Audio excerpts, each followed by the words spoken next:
DJI won't tell you this about OEM props. What really happened after my crash?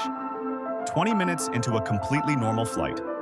No warnings on the app, no low battery alert, no obstacle in sight. And then, without warning, the drone just went down. If you've had a crash like this, sudden, unexplained, no clear cause on the flight log, this video might explain exactly what happened to you, because it's exactly what happened to me. After the crash, I pulled the props off to inspect them and found it.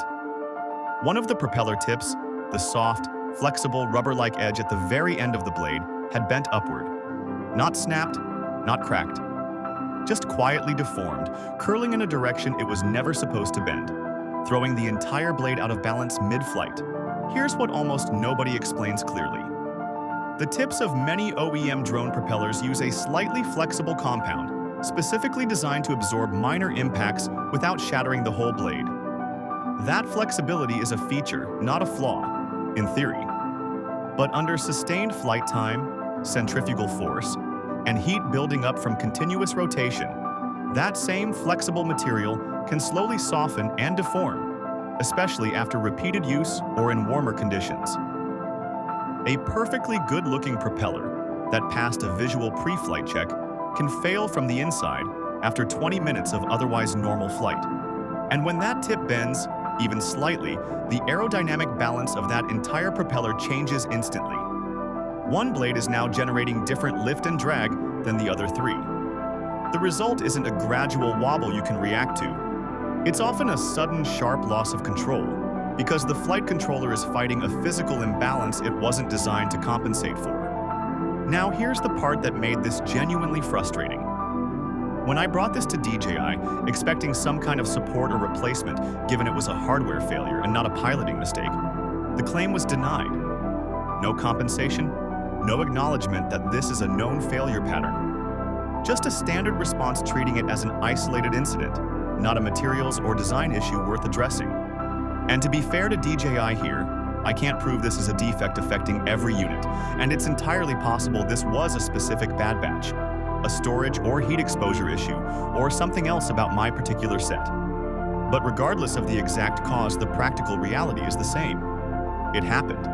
It caused a real crash, and the company's response was to deny responsibility rather than investigate it. So what did I actually do about it? I switched to Master Air Screw Propellers, a well-known aftermarket manufacturer that makes props compatible with several DJI models using a different tip material and construction. Since making that switch, I haven't had a repeat of this specific failure. To be clear, I'm not telling you aftermarket props are automatically superior in every way. OEM propellers are engineered and tested specifically for your exact aircraft's weight, balance, and flight characteristics, and switching props isn't something to do carelessly.